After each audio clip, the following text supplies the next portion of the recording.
Foreign language শিখতে গেলে আমরা একটা ক্র্যাশ কোর্স করি, সেটা 3 ঠিক। মান্থসের হয়, 6 মান্থসের হয়, অনেক সময় ডিপ্লোমা টাইপের 1 বছরও হয়ে যেতে পারে। কিন্তু ফরেন ল্যাঙ্গুয়েজটা ফরেন ল্যাঙ্গুয়েজই থেকে যায়। মানে you can't become an expert on that. হ্যাঁ, আপনি বলে দিতে পারবেন স্প্যানিশ, জার্মান কথা, কিন্তু পুরো 1 ঘন্টা সেটা নিয়ে কথা বলতে গেলে যেই এক্সপার্টিজটা দরকার হয় সেটা ডেভেলপ করতে পারবেন না। সিমিলারলি ৩ মাস ৬ মাস যেটা বলছেন আপনি, হ্যাঁ, হচ্ছে দেখছি তাই। এটা নিয়ে করে ডেফিনিটলি একটা ওভারভিউ, একটা আইডিয়া আপনি যদি ইন্টারেস্ট থাকে এই সাবজেক্টে, ফুড, হেলথ, ডায়েট, সেটার উপর নিশ্চয়ই ডেভেলপ করতে পারেন ৩ মাস ৬ মাসের কোর্স করে। আপনার পক্ষে কিছুতেই সম্ভব না একটা কাউকে কোনো টক দেওয়া, কোনো এটা নিয়ে ইন ডিটেল কথা বলা, ইন ডেপথ এ যাওয়া।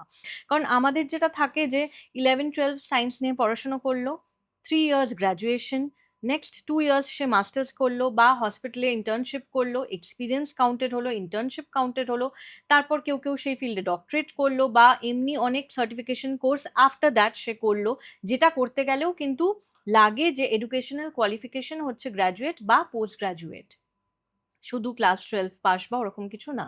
সুতরাং তা সেটা can't be equivalent to a মিয়ার 3 মান্থস বা 6 মান্থস এক্সাক্টলি। কোর্স।